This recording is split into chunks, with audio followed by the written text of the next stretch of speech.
What's up, everybody? Welcome to the POVincent podcast here on the River's Edge Online Radio Network. I am your host, Vincent Didiano, giving you my point of view on movies.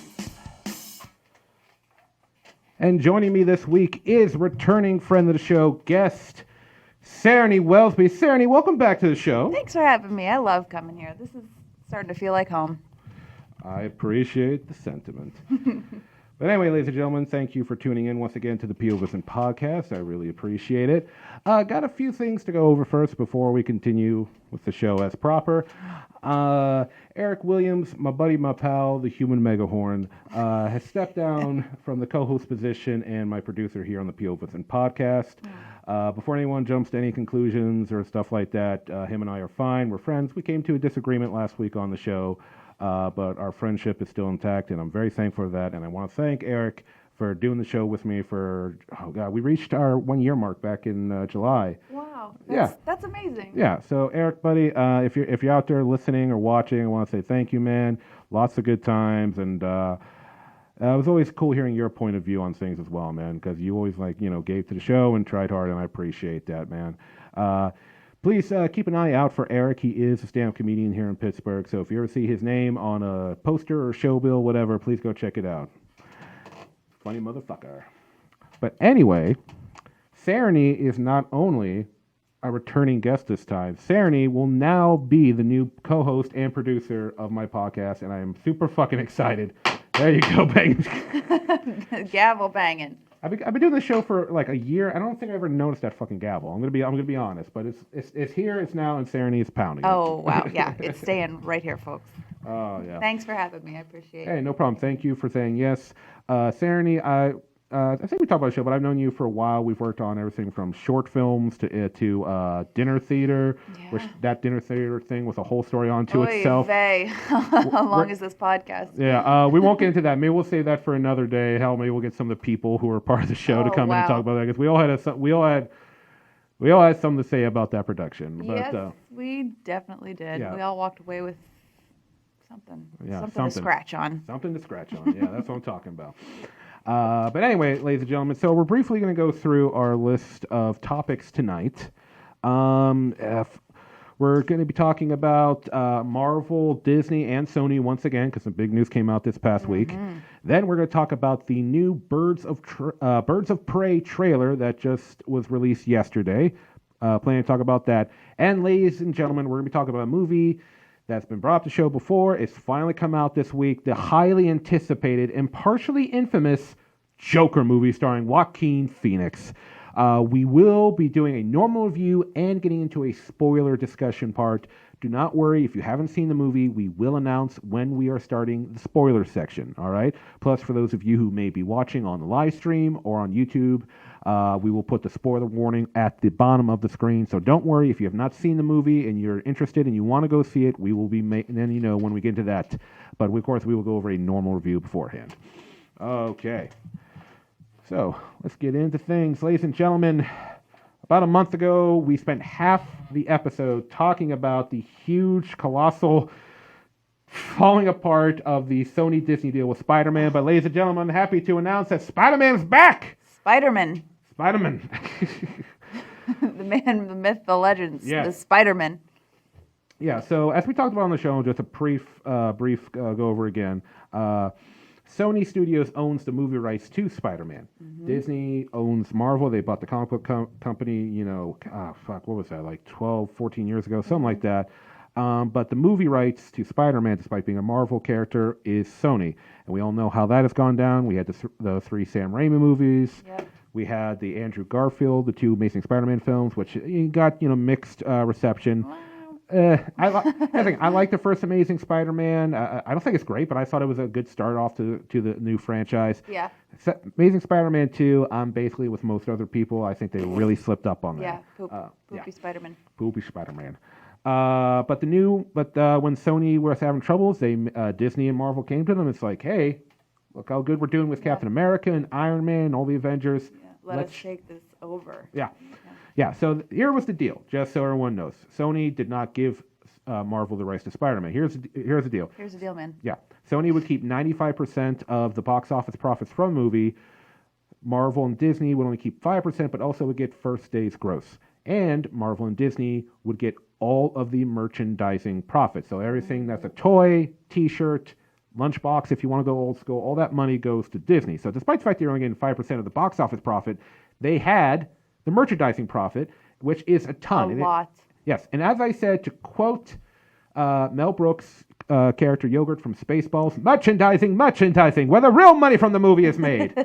And seriously, people, if you don't realize how much money can be made from merchandising... Oh my gosh, look at his T-shirt. Merchandising. Yeah. I grew up in the 80s.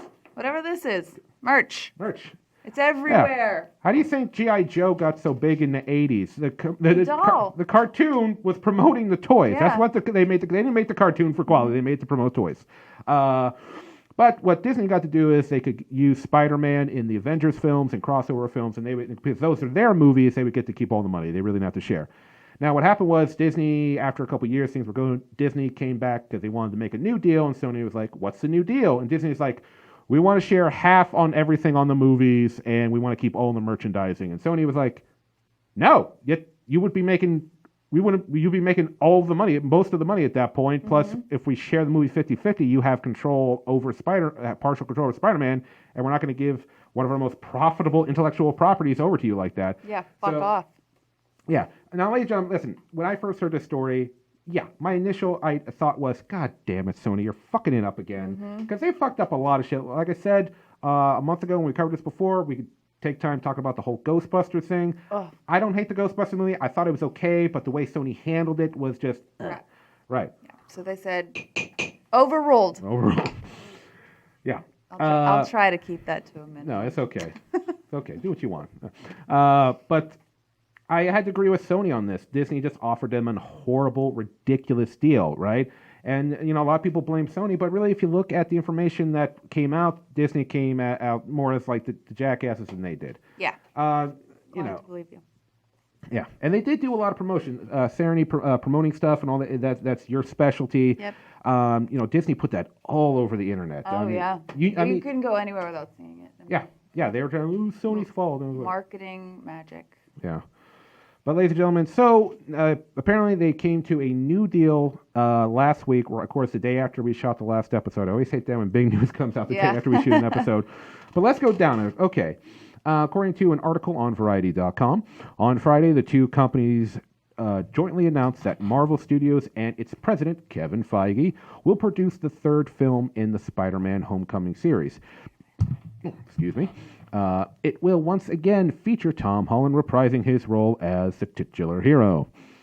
Negotiations involved top players from both studios, including Sony Pictures chief Tom Rothman, Feige, and Walt Disney Studios co-chairs Alan Horn and Alan Bergman. A lot of big names here, people. These are the people that make the big decisions. In exchange for lending Feige's producing prowess, Marvel and Disney will receive roughly 25% of the profits, according to insiders. Disney will retain its merchandising rights and will put up roughly a quarter of financing. Yeah, so they're still making a little bit more money, but it's still Sony having a lot of control, which is good. Once again, Sony's made plenty of errors in the past. I can go over a few of them, how their animation studio has taken some big hits. Even people working inside there have come out and said, the creativity is just being squashed, but it's the business what it is. I don't like it, but I'm not going to like when someone else tries to take advantage, Also, so as part of the arrangement, yes, they're going to do at least one more solo Spider-Man movie together, and also Spider-Man will be allowed to appear in one more Marvel film, whether that's going to be the next Avengers film or whether or not Spider-Man's going to do a crossover. I know a lot of people are begging. Yes. Because now that Disney owns X-Men, they have Deadpool. A lot of people want to see Spider-Man and Deadpool team up. Oh my gosh, what a mashup! Yeah. You've seen Deadpool? Of course, yeah. Tell me what did I love about it? What did I? Yeah, tell me about because this is your first episode as my new co-host. What do you? Let's talk about quick. Let's talk about the movie Deadpool. Tell me about hilarious, perfect casting. Oh, right. I mean, awesome. That's like a given. It was just, it's like a superhero movie, and you go to watch it, and you're not expecting that amount of comedy. You want the action, you want the romance, you want the story, a little backstory, but it's just joke after joke after joke, and the character development is just brilliant. I love Ryan Reynolds for that. I would die for a Deadpool and Spider-Man mashup. And I am purposely saying Spider-Man. Okay. I know that it's Spider-Man. Okay. Spider-Man mashup with Deadpool would be, I mean, I would live for it. That would be great.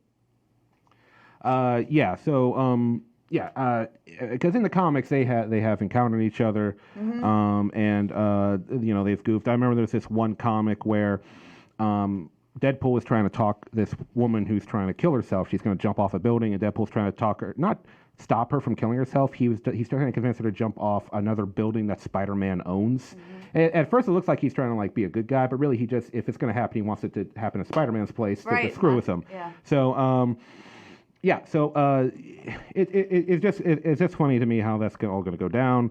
I mean, I don't know if they'll do that because I mean, Deadpool's one of those things where it's like, once again, Deadpool has done very well for itself. Even the second film, which wasn't good as the first, did very well. I liked it, but I don't know if we'll ever get a Deadpool Spider-Man team up just because the way they're handling Spider-Man. They're going to be picky. Yeah, they're going to be picky. Like, it would have to be PG-13. Nobody would be R. Yeah, you're right. If they're going to do that crossover, it would have to be R. Yeah. PG-13. PG-13, not R. My mistake. But yeah, I'm excited about it. So, listen, ladies and gentlemen, I'm excited that It's got some hair. Yeah. Got like a little. I guess there's good shit going on. So I'm excited that Spider-Man is back. Once again, like I totally back Sony on their pulling out of the deal because Disney was just being flat out greedy. But usual. Yes, but as a fan, as someone who's loved Spider-Man since he was a kid, I'm happy he's part of the MCU because technically speaking, could the MCU continue without Spider-Man? Yes, technically speaking, the MCU was going strong before Spider-Man was brought into it. But and then with so many new characters coming in, we got so many characters now, and the new ones on the way. Like we got the Eternals, we got Shang-Chi coming up. We got all the women coming. We got all that. Yes,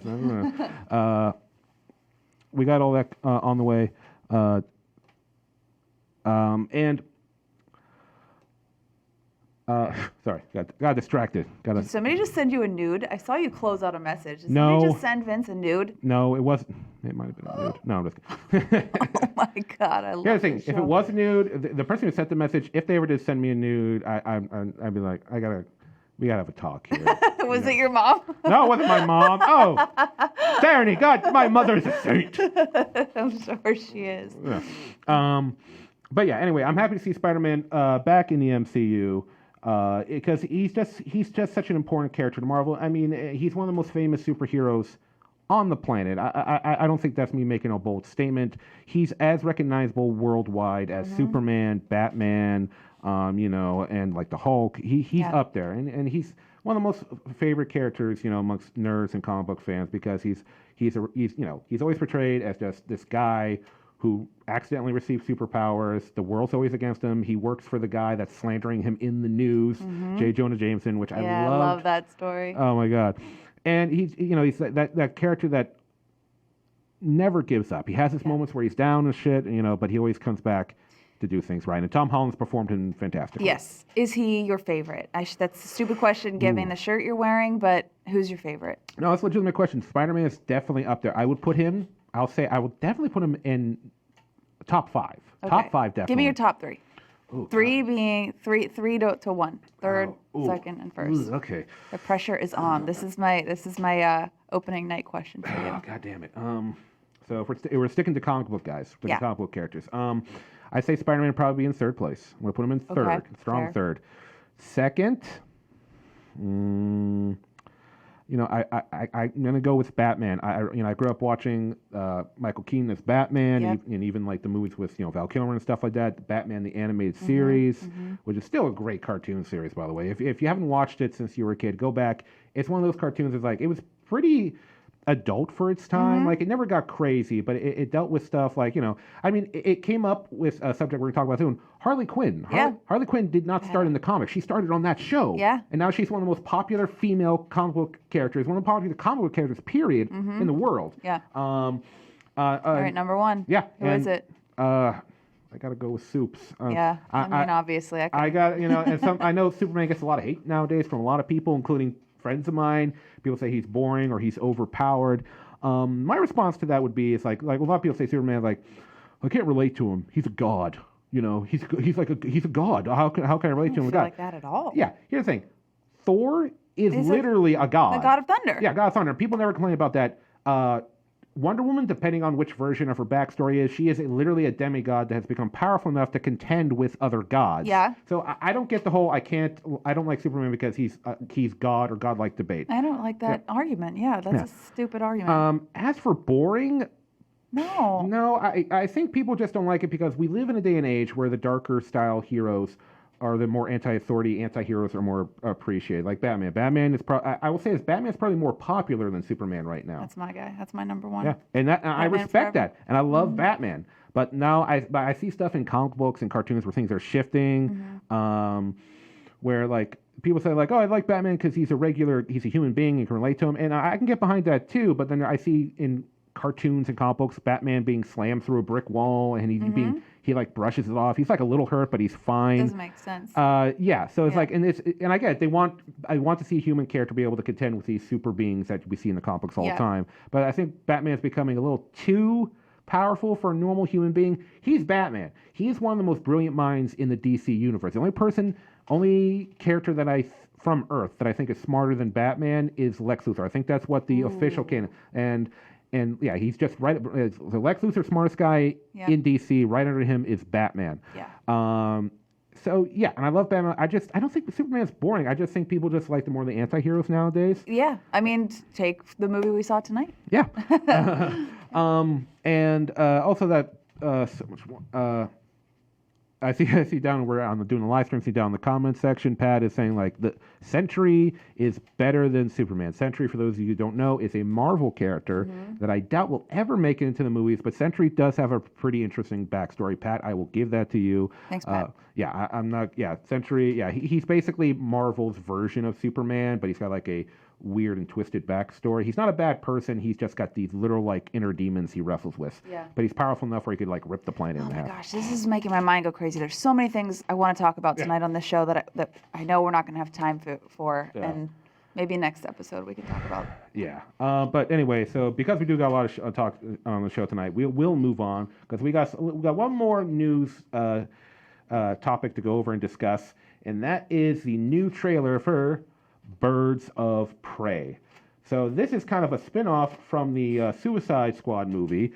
Once again, Margot Robbie is returning as Harley Quinn, as we mentioned earlier. And, I thought Suicide Squad was okay. I didn't hate it. I loved it. A lot of people... I loved it. A lot of people did. A lot of people But did. a lot of people didn't. Yeah, a lot of people hated it. A lot of people hated it. Yeah, I didn't. I thought it was okay. I haven't watched it since it came out. Maybe if I watch it again, my opinion might change in either direction. But one thing that most people agreed on, even the people who hated it, most people, is that Margot Robbie was a great Harley Quinn. And she was one of the best parts of the movie. 100%. And I mean, Margot Robbie, what a fantastic actress. She's really become one of the big A-listers since she had her first like breakout hit in Wolf of Wall Street. Yeah. If you haven't seen her in I, Tonya, go check out I, Tonya. She's fantastic movie. Awesome movie. Really Loved good. It.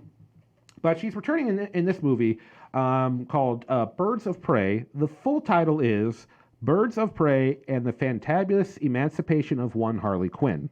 Okay, we get it. It's a lot. Which I feel like it's a poke at like Birdman, the Michael Keaton movie, because it was like... Oh, maybe. Yeah, very wordy. Yeah, because they had like two alternative titles. But yeah, so in this movie we see Harley Quinn has broken up with the Joker. And so now that's going to piss off some people because in the comic books they have an abusive relationship. It's where Joker really doesn't love her. He makes her think he loves her just to keep her around so he has an extra henchman. Right. But in the Suicide Squad movie, they made it appear that Joker actually genuinely does care about her, which is one of the problems a lot of people have with the movie.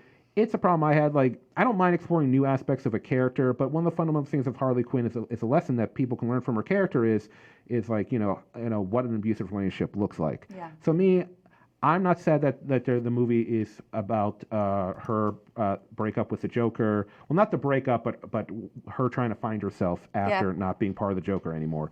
Some people wanted to see the continuation of their love story from Suicide Squad. I like it where it's going. If you did, hey, I totally get it. Yeah. And what's interesting about this trailer, we're bringing in two more DC female characters. Well, crime fighters, we got a few characters here. One is Black Canary, which I think most general audiences will be most familiar from Black Canary on Arrow, the CW show, where we've had a couple different Black Canaries on that show. Same actress? No, that's one thing. A lot of people, when the DC movies were starting, the CW hero shows had already basically begun. Arrow had begun. Flash was in its first season, and a lot of people were hoping that the movies would be connected to the TV show. They announced that a while back. Unfortunately, that was not the case. Yeah. So yeah, this is separate from the TV shows, which which we will be discussing in a future episode because they have their major crossover event where all 5 shows are going to have like one big storyline together. Oh, that's so exciting. Oh, it is. It is. Oh my God. I'm not going to get into it. I know. Okay. But yeah, so we have Black Canary, and we also have Huntress. Now, one of the problems, I'm going to get right into this. One of the problems people are having with this trailer, and it's a problem I have too. Listen, as we discussed, Harley Quinn, one of the most famous comic book characters right now. Undoubtedly the most popular character that we're going to see in this movie, even though we have a bunch of DC characters. Yeah. And Margot Robbie is definitely one of the. Yeah, she's probably the biggest actress in the film. Next biggest, I would say, actor would be. I'm sorry, in the film. I thought you meant in working actor. No, it would be Ewan McGregor. Yes. Ewan McGregor is going to be in this film playing the villain Black Mask, a crime lord from Gotham that Batman himself has tangled with many times. Now, the problem is, this is supposed to be a movie about the Birds of Prey, the group of female vigilante/crime fighters. So this is Harley Quinn kind of turning her life around and showing that, she's I don't need no man. Exactly. Basically. Yeah. Now, the problem with it is... I'll fuck this town up without you, Joker. It's basically what she says in the fucking trailer. I get it. trailer. We've all been there. Yeah. Now, one thing I've got to say is, and once again, I'm not the only one saying this, plenty of people online are saying this, Harley Quinn is so unusually dominant in the trailer. Yeah. And once again, it's Harley, it's Margot Robbie, I get it, but it's supposed to be a movie about several female crime fighters / vigilantes coming together to form their own group to take down a bad guy. The Black Canary, she barely has any lines in it. I think the one thing she only really says in there is that tells Harley to focus because they got to go take out a bad guy or something, and Harley wants to go grab a pizza first, but she's like, focus, we got to go do stuff. I think that's the only thing. And she's played by Journey Smollett-Bell, who is from what I understand, the sister of Smollett? Jesse. I mean. Yeah. Which a lot of people are giving her crap for that. Listen, as far she as didn't do it. Yeah, as far as I know, I mean, not a ton of people from there. She has been in some online, like, people going like, oh, is this guy's sister? Listen, as far as I know, she had nothing to do with her brother's horrible decision. This is her career. I say we judge her based on what her actions and no one else's. Yeah, it's just like that thing of like when Jake Gyllenhaal went and did Brokeback Mountain. Like, it's not Maggie Gyllenhaal's fault that he made that horrible decision. You can't not hire her. She's still a great actress. Yeah. Now, playing Huntress, we have Mary Elizabeth Winstead, who will always be Ramona Flowers from Scott Pilgrim to me. I love that fucking movie. Oh, such a great movie. One of my favorites. Yeah. I love that movie so much. Yes. She's a good actress in her own right, too. She plays Huntress, but neither of these characters, it's basically supposed to be Harley, Huntress, Black Canary. Black Mask is the villain, right? Oh, right. Another DC character, Renee Montoya, will be making her debut, played by Rosie Perez. She's a police detective. And then we also have a character named Cassandra Cain, who's another character from the comics, which I admit I'm not too familiar with her. She's played by a young actress who I think is going to be like Harley's like little friend partner that gets dragged along on this crazy crime adventure. But once again, they barely get any lines. Huntress, I think, has one line in the trailer, and I think it's her saying, "Are you serious?" And I'm not even sure it's her because it's like a quick flash. Yeah. I mean, I want to see Harley Quinn. I want to see Margot Robbie, but like I want to see her too. The trailer is focusing far too much on her. Yeah. I'm sure in the next trailer because gotta sell tickets, man. Yeah. I understand they're trying to draw people in with Harley. I get that, but if this, and once again, this is the trailer. We don't know if the movie's going to be like this. I've seen trailers before that. Very off-putting. Yeah. Like one I always remember was the Robin Williams movie Bicentennial Man. The trailer made the movie out to be it was going to be a full-blown family comedy, which it wasn't. It was more of a drama with comedic elements in it. I remember when I saw the movie, I was really disappointed because I was expecting a family comedy with Robin Williams, but it still had its good moments. It's just I was just very disappointed because I was expecting a completely different kind of film. Yeah. But the other direction, I've seen bad trailers trailers I didn't like, and the movie turned out to be great. Like Get Out, I love the movie Get Out. Yes. But I didn't like the trailer. I love the trailer. I didn't like. It turned me on so much. That creepy music. Oh. Here's the thing, when I saw the first trailer, I thought it was going to be some weird horror comedy, and it's Jordan Peele. It kind of was, Yeah. but it was, but I didn't know whether to take it as seriously or not, and then but it turned out to be great, and I was so happy that I did see it. But the trailer, I'm sure all of you, if you guys have ever had a movie where you've seen, but the trailer you felt like misled you or didn't do its job, because at the end of the day, the trailer is an advertisement. It's supposed to get you invested in the product to go see it. Yeah. So I'm hoping the movie will do differently because we do have some cool things in this movie. Finally, on screen, we're going to get Harley getting her famous pet hyena we see in the film. Yeah. Oh, yes. She's like, man, she's really in that shot with a hyena, too. There's no way they faked that shot. Yeah. Now, they might have digitally imposed some stuff over it. Like maybe. It might be a dog and they digitally turned it into a hyena. I'm not sure. It looks sick. Yeah. And like I said, we got Ewan McGregor, who's a good actor, and I'm excited to see him in the Black Mask. I'm interested to see whether or not in the trailer he doesn't wear the famous black mask from the comics, which is basically a black skull. I feel like at the end of some point in the film he's going to get fucked up in a battle and he's going to have a scar on his face and he's going to put the mask on and they're going to set him up for the sequel or some shit. When does this come out? It comes out in February. Let me double check. I don't know February. If I can wait that long. When is it coming out? February 7th. So at the beginning of February, which is not a bad time. Yeah. If it was coming out in January, I'd be scared because January is like the studio's dumping ground for the movies. They're like, we don't care about this movie. Yeah, if January is a horrible month. I once got into a debate with somebody online over a movie because it was coming out in January. I'm like, oh my God, this is probably going to suck because it's coming out in January. It's not going to suck. They're like, doing this. And I'm like, gotta wait to those award shows, man. Yeah, anything that comes out after the Christmas season is not something that the studios are expecting to make money on. The last Resident Evil movie came out in January. Yeah. There you go. Yeah. Bellwether. Yeah. But sustained. Yeah. All right, but got like one left. Yeah, but we got. You know what? Let's get into some shit here, ladies and gentlemen. So anyway, the Birds of Prey trailer. I mean, we're gonna go see the movie. I'm hoping it's good. I just hope it isn't a Harley worship movie. Yeah, I don't want to see that. Yeah, as much as I love the character. I love her too, yeah. And as much as I like Margot Robbie, I think she's great. I want to see the Birds of Prey. I don't care if Harley gets the main focus as like the leader of the team or something like that, because I get it, because the other characters are new to the general going audience. Like like a lot of people know about Harley Quinn at this point. Not so many people know about Huntress. So I get to that degree, but if she completely overshadows the team, then why didn't you just make a Harley movie? Make a Harley movie. Yeah. I would see that too. I'd see it. I'd see a Harley movie. I mean, we just saw the Joker movie. Let's get into this, ladies and gentlemen. This is going to be our movie review for the night. The Joker movie. I was excited for this. Sereny, you're excited for this? Oh my God, I was so excited. So we're not going to get into spoilers yet. Once again, I said at the top of the episode, we will we'll get into spoilers later. I will announce when we're going to start spoilers so nobody gets pissed off. But Sereny, without going into spoilers, we're going to do a normal review right now. Okay. Your initial thoughts of the film. What are your initial thoughts? Brilliant. Loved it. I mean, when I teared up watching the trailer. I forget what movie. I think I was actually at a movie with you for a show, and when I saw the trailer, and I was like emotional. And then, I mean, every scene, the character, Joaquin was perfect. I love the political agenda that there was they were kind of shining a light on mental illness. I love this movie. And I was really annoyed. I talked to so many people. Even tonight, I was like, I'm going to see the Joker. They're like, oh, it's going to suck. It's going to be terrible. I was like, you know what? I'm unfriending you. We're not friends anymore. Oh. I love this movie. I couldn't wait to see it. It was everything I thought it was going to be and more. 10 stars. All the stars. Damn, 10 stars. Yeah. God damn. It was better than It. It was better than...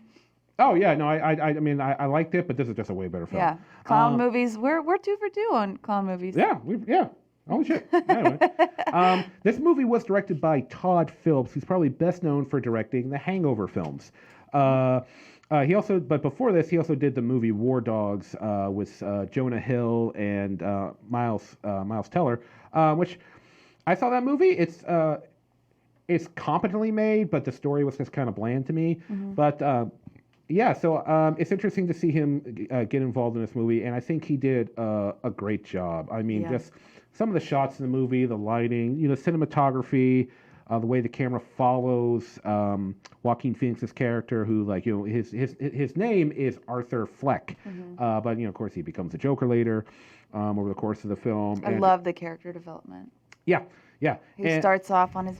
Oh, okay. No. Go ahead. You're first. Starts off and he's like trying to be a normal person, just trying to fit in the world, and you can tell right away that that's just never going to happen. He's never going to fit in. Oh yeah. Some people have worried that this movie is making the Joker, because he's the main character, out to be a hero type. No, this is not the story of a nice guy who became a villain. The movie makes it very clear from the beginning that there's already something wrong with this man. Yeah. And over the course of the movie, that what he is on the inside starts to seep out more and more. The demon, yeah. Exactly. And Sereny's right. He's trying to fit in his normal world, but he's trying to fit in Gotham, which, it doesn't matter how you do. And Nobody fits in Gotham. Yeah. And because this movie, they're trying to make it grounded, it looked like a normal city. It didn't look like, the fantastic giant statues from the Joel Schumacher films that are just... And I get what Joel Schumacher was doing there, because that's kind of what the studio wanted him to do. Yep. So I don't get pissy at Joel Schumacher. No. But yeah, it's grounded, and it's Gotham's a horrible city. There's a reason why it needs a hero like Batman to save it all the time, because it's just one of the worst cities in the DC universe to live in. I have to ask you, I have sidebar here. I'll put a pin in this. Have you been watching South Park? Because this is South Park beat them to this already. They have telling me about I've been kind of out of stuff. I don't currently have a working TV in my place. So what? Oh my gosh! So if it's not on Netflix, steal one of these. Sorry, represent. Just joking. No. So the new season just premiered a week ago yesterday, and the premiere, the title was Mexican Joker, and it's basically a nod at you're fucking up these kids, keeping them in cages. Once you release them, you're making the Mexican Joker. The Mexican Joker's going to come out. Yeah. So if you grow a baby up in Gotham that already has mental health problems, and you ignore him, and he says a lot, you just step over me and you ignore me, Yeah, the movie... This is an extreme, but... Oh, yeah, no. The movie, it definitely... I'm no psychiatrist or psychologist, so I'm not going to speak to the accuracy of the stuff. But the movie's definitely saying, people like this just don't pop out of nowhere. I think the movie's definitely trying to say that, it does not condone people who commit acts of violence. It doesn't encourage it. But it is saying, these people, they are a product of our society. And right, because, once again, this character is not a hero. It's made very clear from the beginning that he's a mentally disturbed person, and he has a lot of problems. And as the course of the movie goes on, we get more and more details, and even the character learns more about himself. And with that said, Joaquin Phoenix, god damn, bro. God damn. Loved it. I know a lot of people saying this movie was going for an Oscar, and I can see Joaquin Phoenix getting nominated. Definitely. Yeah. What did you think of his Joker laugh? Because this is a big part of Joker. Oh, it was menacing. Yeah. I thought it's one of the first scenes in the movie. I think the very first scene in the movie, actually. It's just him laughing maniacally, and you can't tell if he's laughing or if he's trying to not laugh or if he's trying to scare somebody, but you eventually learn that it's a condition. Yeah.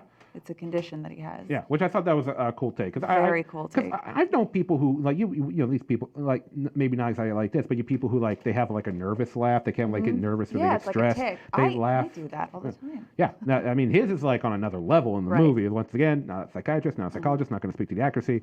But, yeah, no, it definitely ups the creep factor. For it makes... sure. Because that's what the movie even though he's the main character, but it's making you feel uneasy as, Little sidebar. You see this in the trailer where Arthur, aka Joker, is trying to pursue stand-up comedy, and as someone who is a stand-up comedian, they show in minor spoiler, they show him backstage before he's gonna get up on stage at this comedy club, and him kind of looking at his notes and walking around. That thing got me nervous because I've been there. I've been there. I have too. In the back. Yeah, you've done comedy too. Yeah, I've been there in the back room, nervous, oh, the crowd's gonna hate me, or oh, why am I telling the joke about the banana? Why the fuck I even? What? Oh my god, fuck it, no, fuck it, I'm tell this joke now. So that's more of a personal thing for me. I think if there are some comedians they're only like if. I think that's the only way people could relate to his character. Yeah, I felt it. Yeah. I felt it. I was like, I even leaned over Vince. I was like, he's about to bomb. Yeah. But yeah, no, yeah, I think, yeah. So Joaquin Phoenix, fantastic. The laugh, the way he transformed his body, because it wasn't special effects. my He literally gosh. dropped a ton of weight. That's the physique that Joker's supposed to Yeah. have. He's weirdly skinny dude. He's not this buff guy that Jared Leto was in the No. Suicide Squad movie. No. Which, He was scrawny, sickly looking. You could see it in his face that he had suffered months for this role. Like the method yeah. acting that he was doing it was like a total kind of golem body from Lord of Yeah. the Rings. Yeah. Oh, yeah. Yeah. And I remember when I saw the first trailer, that scene where like his back's turned to the camera and he's like, you can see like his spine almost Yeah, it poking looked through his like skin. he had wings. Yeah, it's like monstrous. Like, you know, it's like I said, because it's like this guy's not a hero. You know from the end of the film, the monster's there. But you do love him a little bit, though, right? And you don't hate him. I enjoy him very much as a character, like because as a course of you get You it. root for him. Yeah, I like you kind of want him to be happy when you know he's not. You know he's going to turn Right. into a monster, but you understand why he becomes a monster. This movie makes it perfect. Like I don't think there's any like people who are like, you know, like you get it. Once again, you don't condone what he does. At the end of the day, he's a monster. You don't want to see monsters have him, but you understand him. He's I don't know if I would classify him as a sympathetic. Maybe you could classify him as a sympathetic villain, but I say he's an understandable villain. You totally get his motives. You Yeah. know, like you know, yeah. And there's parts of the movie where you like you hate him and you're like, dude, don't do that. Yeah. Come on now.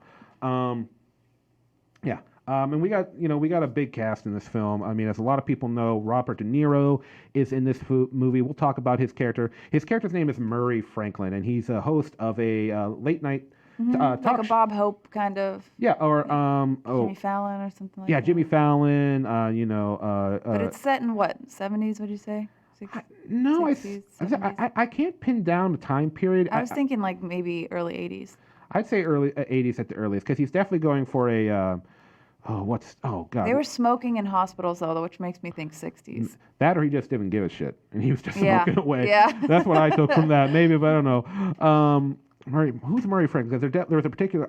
I feel like an idiot. Hold on, I know. Are you thinking talk show host? I'm thinking late night. The king of late night. What's his? Larry. What's his name? Johnny Carson. Johnny God Carson. damn it. Yeah. Johnny I Carson. totally feel like. I feel like a jackass now. I totally feel like. I couldn't think of it either. So. Yeah, I totally feel like De Niro was trying to channel Carson because he's an older, he's got that old swag. Even the curtains had the color scheme of Carson's old curtains from when he did the Late Show. Yeah. So I totally think that's what they were going for. Definitely. What did you think of De Niro? I loved it. I think he was great. And when I saw him in the trailer, I was like, okay, he's not gonna be a huge part of the show, but his character is going to make it an impact, because you could tell just from the trailer that Joker was enamored with him. Yeah. And you could kind of tell from the trailer that like he was going to break his heart, and that comes to the surface. Yeah. So I loved him. I thought it was fantastic. Yeah. What about you? No, I think he did a great job. He's probably in the movie as this Murray Franklin, Johnny Carson, character for probably only a cumulative 10 minutes. Like Not long. Yeah, he's not a major character. He's an influencing character. And so the scenes are leading, especially from the trailer, because we know in the trailer like Joker is going to go to the show and stuff like that. So we know something's going to happen between him and Murray, and how exactly it's going to go down. The movie kind of plays with it, and they're like, oh, he's going to do this, maybe he's going to do that. I was like, okay, fuck, what's going to happen? Is he going to do this? Is he Are they going to go bomb? that? Is he going to kill? Yeah. What's he going to do? So yeah, I thought De Niro was perfectly cast for that. yeah, no, he did a great job. Other people we got Frances Conroy, who plays Penny Fleck, aka Arthur's mother, and that was one weird thing. I have heard this about people who grow up to be mass murderers, like some of them, like a famous serial killers. Mommy problems. Yeah, mommy Big time problems, like him, his mom's. They're too close to their mother. Or they got a weird relationship with their mom. So I think that was good. Yeah, she was good too. She's been everything I've seen her in, from American Horror Story to this. She's always playing a fucking weirdo. Even in the Catwoman movie. Yeah. She's the one who tells Catwoman about like the history of cat women and like they're magical and shit. Yeah. And they're weird.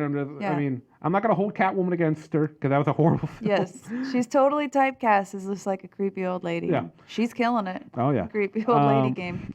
Well, actually, I'll change that.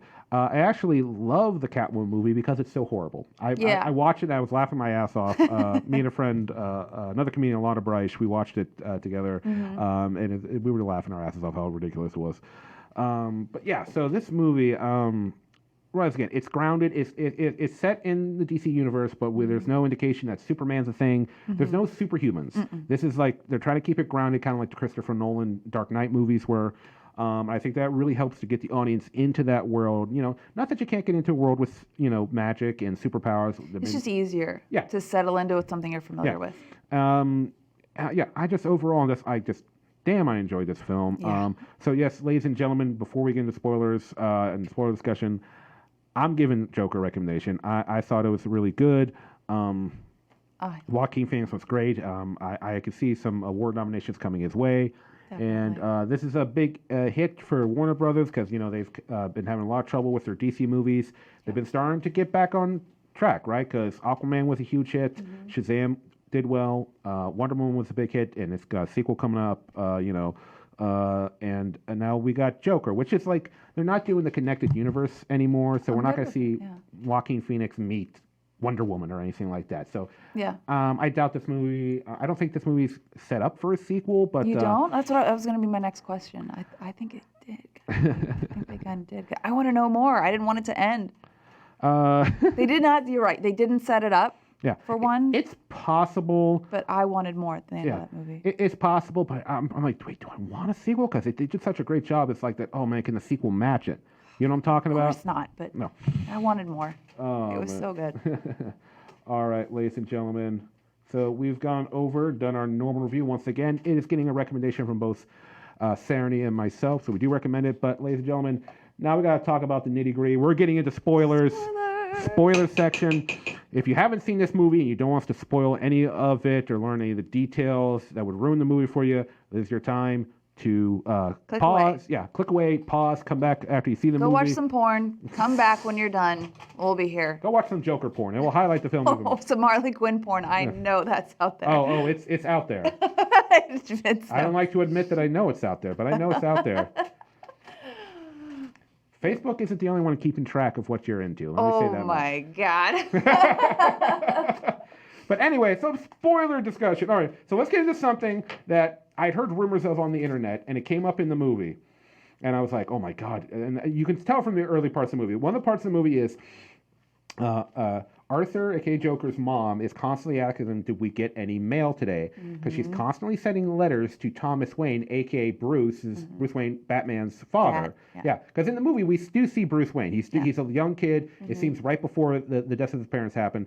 And she keeps asking, like, Arthur, did I get a return letter from Thomas Wayne? And she's like, no. He's like, no, Mom, you're never going to return letter. She's constantly sending Thomas Wayne's letter.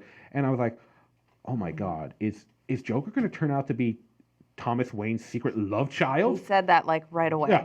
I was just like, because I heard rumors like that they're going to like set up some kind of relationship maybe. And I was like, oh, don't do that. No, I mean, it'd be kind of, it would be kind of cool. Kind of cool, but it's like, one thing could turn off so badly. Yeah. Throughout the course, we found like that, yes, he finds out because he actually reads one of the letters that his mom sends to Thomas Wayne that they were lovers at one point. She got pregnant, and he couldn't risk people finding out about it, so they had a cover up.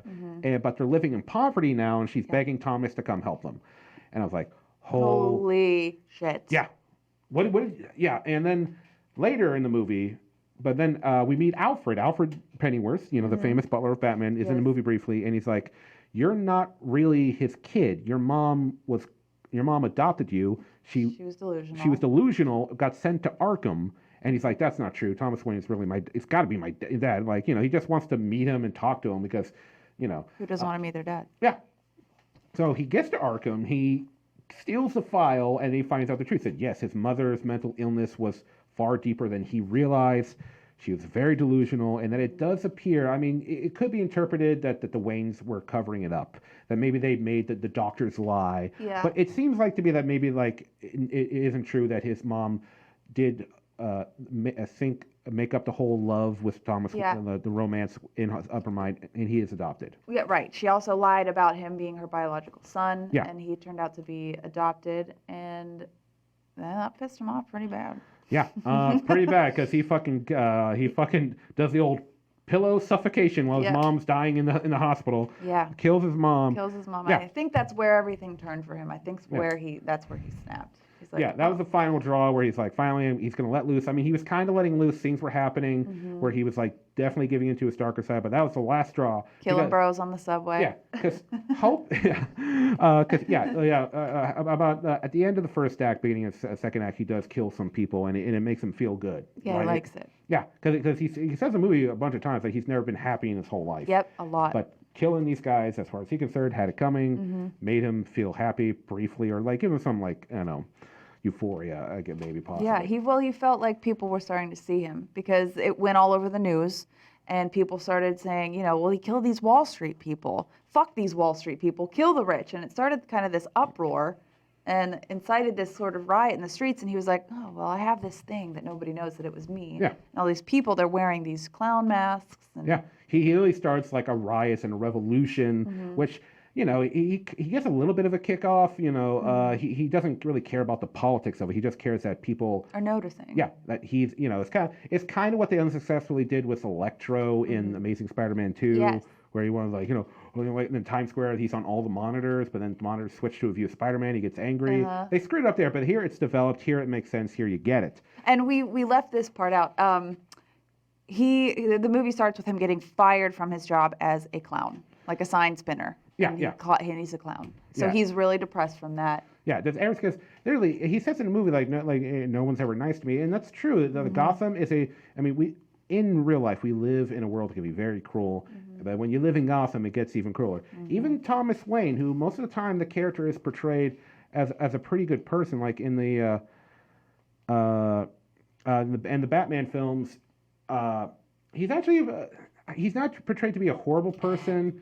But he is kind of like mean towards Arthur. But that's expected because at one point in the movie, Arthur literally goes to Wayne Manor. He goes to the wall, and he gets Bruce. And he doesn't steal Bruce, but he gets to put his hands on him. He's not gonna. I don't think he might have hurt Bruce. Who knows? But they never gets a chance to get interrupted by Alfred. Yeah. But like he's pissed at Arthur because like you fucking came to my house and touched my son. I'm not your fucking dad. Your mom was delusional. Stop sending. Your family is harassing my family. Yeah.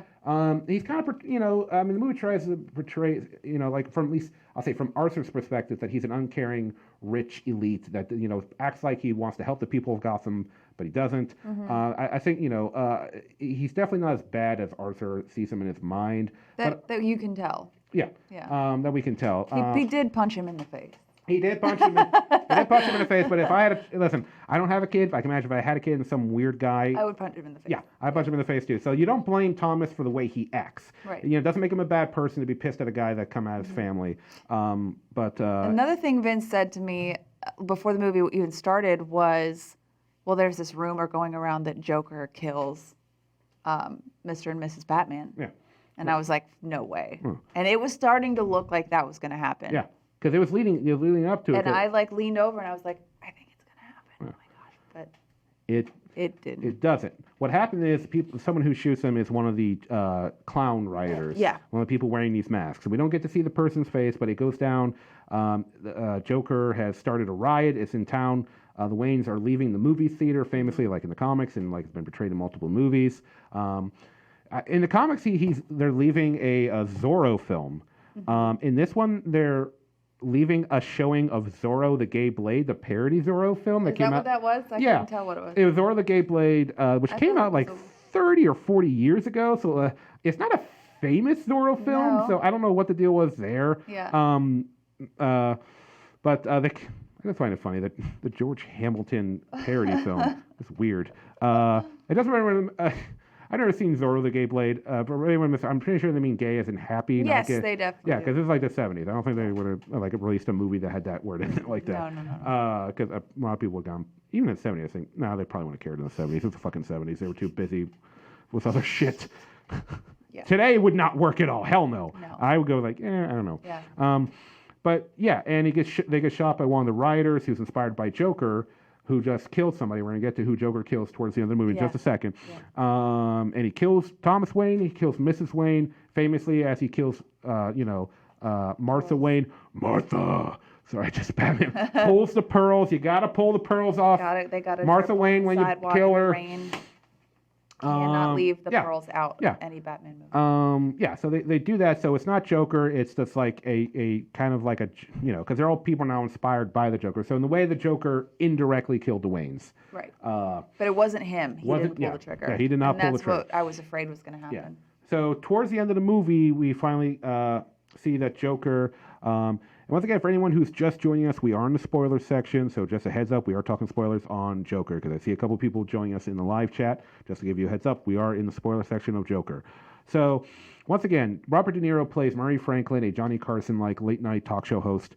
And in one part of the movie, he gets a clip of Arthur doing stand-up for the first time. And in the club, Arthur bombs hard. He bombs fucking hard, and Murray Franklin plays the clip and kind of makes fun of him, just how poor of a comedian he is.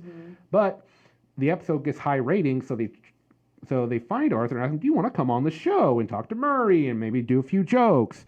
And Arthur's like, "Yeah, I'll come on," but he knows like they're gonna come on to like make fun of him more or something. Yeah.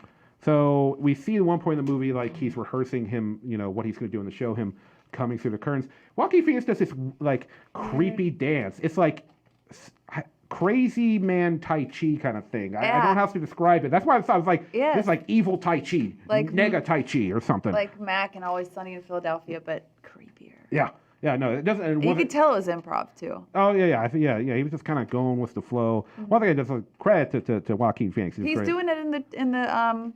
Oh yeah. He's doing a little bit of it right there. Yeah, in the poster for the movie when he's going down the steps, he kind of does that again. This is like his I'm getting ready for the big time. You can tell he's like feeling himself. Yeah. When he's doing and he's like, you see, like he's rehearsing and he's going to tell a knock-knock joke, and when I tell a knock-knock joke, he's planning to blow his brains out on national television. Yeah. But he gets on the show and he's talking to Murray, and things go awry. He doesn't stick to his plan. He starts talking. He admits that he's the guy who killed those 3 men on the subway. Yeah. And people are like, what's the punchline? That's not a joke. And they're like, he's not. And he just goes off. He just vents all his frustrations. Like, you people treat me like trash. If I was dying on the sidewalk, you just walk over me. Murray, you're an awful person. You just mocked and made fun of me. He starts talking about Thomas Wayne, and he goes off. And, Murray, a.k.a. De Niro, he's fighting back. He's like, you don't know the first thing about me. Not everybody in the world is awful, And he tries to fight back. And then you think, oh yeah. And then you think, maybe is Joker going to shoot himself? He's going to kill himself? Like he keeps insinuating. Yeah. And then, no, boom. He's like, blows Murray away, just right in the head, just kills Robert De Niro. People are screaming, they're running out of the studio. And they show it. Yeah. They show it. It's not as violent. They don't cut away. Yeah.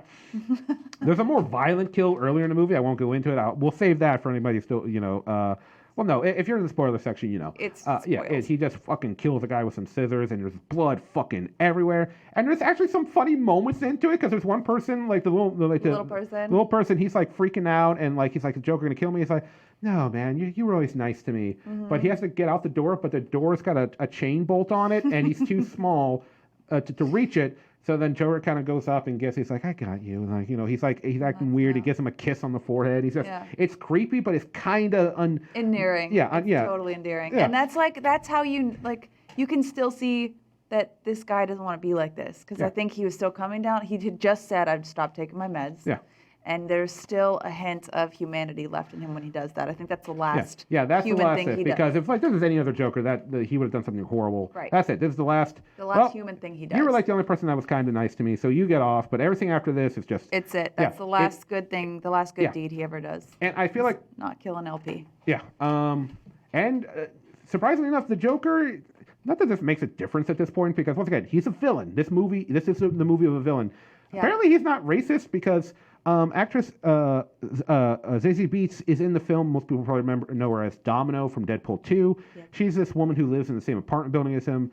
And it seems in the movie that they start a relationship. But the whole time I'm watching, it's like she seems to like him a lot too much. Mm-hmm. And we find out that, and it was something I was thinking, like, he said it. It's going to be a fucking hallucination, isn't it? It was. And it was. So, because then when we finally see her the last time at the end of the film, she doesn't really know him. She's like, you live down the hallway, right? Like, then he hallucinates her going on a date with him at the comedy club, at the hospital. hospital when his mom gets sick. Getting it on. Yeah, getting it on. Because the whole time he's hallucinating, because like the first time we see her, she's got her little daughter with her, and every time after that, I'm like, why are we not seeing the daughter again? Yeah. Like, right? You're really keen on that stuff. Yeah, You pick that stuff I up. try to be. So yeah, Joker, horrible, psychotic, vicious murderer, but not racist. Not racist, apparently. I guess. I don't. I feel like maybe well, they do leave one thing over that he might have killed the real version of her. The Sophie is the character's name. Mm-hmm. They kind of leave it open that he might have killed her before he moved on to do like the Murray Franklin show. Yeah. Or he might not have. They kind of leave that open. They leave so that maybe I don't know. So he's not racist. Everyone is worth killing in his eyes. Doesn't matter who you are. That's how it should be. He's an equal opportunity murderer, people. So yeah. Anyway, so this movie doesn't get as bloody as I thought. Though the one scene where he kills like his former clown Colleague. clown employee. That's probably the bloodiest moment because like there's multiple times where he shoots people in the film. Yeah. But that is the bloodiest, and that's just like full blown. He's got the bladder splattered on him. Yeah, the crowd in the theater erupted when that happened. Yeah, people were like losing Vince included. Yeah. There was one guy in the theater who was a row above us. He was cracking me up. He was laughing hard. His laugh was a little bit like Like the Joaquin's. Joker's. Yeah, I was like, Yeah. bro, the movie's doing the job well enough. I don't need. I want to look back like I'm glad you're enjoying the film, but yeah, he was a loud laugher. It was only that one scene though where he really got bad. The rest of the movie, I can't remember hearing Scene it. with the LP in the door. Yeah. Everybody went nuts. Yeah, that was like because as you know, this is Joker. There's no more to know. But anyway, so yeah, this film, I really enjoyed it. I can see why it was getting such positive news from the Venice Film Festival. Mm-hmm.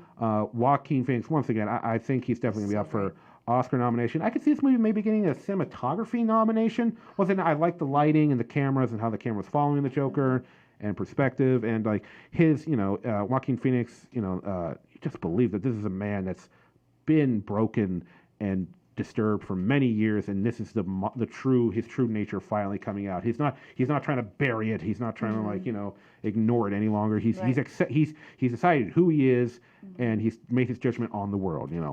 So here's the $1 million question of the night. Okay. Vince, for you, do you think he did a better job than Heath Ledger? God damn it, you brought it up.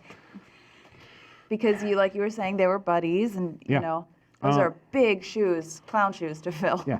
So for me, it's because this is the story of the man becoming the Joker, where Heath Ledger this is the Joker. He is the Joker. This is Joker in his full glory. Yeah. Full bloom. Oh my God. Because I'm not kidding you, man. Joaquin killed it. Yeah. Killed it. And everybody loves Heath Ledger, and it. Yeah. People even say that he went so far into that role that maybe that could have been. Yeah. It could lead to the drug addiction that led to his death. Yeah. Which is sad. Very sad, depressing. I'm gonna Do you think history could repeat itself? I hope not. I hope not. I hope this doesn't happen again, because if this happens again, then people are gonna start talking about. We're never making another Joker movie again. Because they're gonna say the Joker is cursed. The cursed character. I'm gonna give the edge to Heath Ledger. Yeah. For the only reason is when Heath Ledger was doing the Joker, if it wasn't for the fact that I knew it was Heath Ledger ahead of time, I wouldn't know it was him. I think his transformation was that good. Joaquin Phoenix's transformation is also fantastic. He does it, but I still like, and Joaquin Phoenix has good range as an actor. Yeah. Like if you compare this character to his other character from Gladiator, yeah, totally different. Totally. It's so many it's not Joaquin Phoenix being a mean emperor, and this isn't Joaquin Phoenix being a disturbed killer. It's a totally different character. But I'm gonna give the edge to Heath Ledger. Okay, fair. I think he nudges him out, but which is it's like whatever, but it's fantastic. Yeah, different, but still really good. Oh yeah. Who else? A lot of people were upset about the decision to cast Joaquin. And to them I say, who else? Who would have you chosen? Who else could you imagine as the Joker right now? If they were to release, all right, we're making the Joker in 2022. Who would you pick? Because I loved that kid from Shameless, Cameron. What is his name? Oh yeah. He was fucking great in Gotham. Oh, I yeah. thought. Yeah, no, yeah. I thought that's who it was going to be. Yeah, no, he did. He did. I know he talked about. I never finished watching Gotham. I kind of fell out of it after a while, but that's one thing. Yeah, no, he did a solid Joker. Oh my gosh, I'm like, Yeah. who? That he's perfect. Yeah. That kid is perfect. Even though I think, which was funny because I never finished watching that show, but I pretty think after a while that character died, and they revealed that he had a brother, and that guy became the true Joker. But like he basically like it's a family thing. Yeah. But yeah, no, I mean same actor, so yeah, no, that's tough. You know what? If it wasn't for how they already misused Jesse Eisenberg as Lex Luthor in Batman v Superman, I think Jesse Eisenberg would have made a good Joker. That's a good one. Because he can pull off that crazy, like his Luthor was too crazy and goofy and eccentric to be a proper Luthor. Which before anyone says that, yes, I know his character is Alexander Luthor, Lex's son, but that's not what people wanted. Yeah. They wanted that insane. Yeah, they wanted the cool, calm businessman that's really ready to kill or buy or do whatever he has to do to get what he wants. I would like to see like Jack Nicholson in full Joker Again? one more time. One more? Maybe not in a movie, but just like maybe like a cameo or something. Yeah. He's up there in age. I don't even know if he can pull it I off. know. He's like 1,000. He's retired too. I haven't seen him. He hasn't been in a movie in a while. I know. Yeah, but anyway, see, I'm going to give that still the edge to Heath Ledger between these two Jokers. Once again, that's not. I'm with you. No disrespect to Joaquin. None whatsoever. You, sir. I am impressed. Thank you for a fantastic performance. Yes, because so many people God. are. I mean, almost every person, every Uber driver I talked to this week, my friend Eli, I was talking to, I was like, how are you saying these words to me right now? The movie looks so good. And they all say the same thing. Well, I'm going to see it, but I know it's going to suck. You, Eli. Yeah, Eli, we're going to have to give you a big no, fucker. Yeah. I don't even know you, man. I'm already disagreeing with you. Dead to me. We're not off to a good start. But, oh, damn. Anyway, ladies and gentlemen, so that is our review of Joker. Once again, we both recommend it. Yeah. I mean, if you're going to do a rated R comic book film, this is how you do it. Do not take the kids to see it. Once again, we want to make that clear. Yeah. It's not your normal, like, Batman-centered kind of movie. It's a totally different deal. Totally different. If you wouldn't take your kids to see Taxi Driver, the classic Taxi Driver, don't take them to see this. But anyway, and that's all we got for this week. Sereny, thank you. I want to thank Sereny so much because, Sereny, this is a busy fucking woman. I didn't think she was going to say yes to being my new co-host and producer. So I want to thank you so much for joining the podcast. I am really excited for what we got coming up. Me too, man. Thanks for having me. This is a true honor. No problem. I'm so excited for what we got. But hey, ladies and gentlemen, that's it for this week. Once again, I want to thank the River's Edge Online Radio Network for hosting this show. As always, being so supportive of the show. And if you did enjoy the show, please follow us on Facebook. We're on Instagram, all social media. We've got a Twitch channel, all that kind of stuff. And if you'd like to support the show, we do have a Patreon, patreon.com/POVincent. So I'm asking for $1 a month right now. That's all I'm asking for, just to help pay studio fees. So please, but whether or not, whatever happens, thank you for tuning. We appreciate every view. And we will see you guys next week.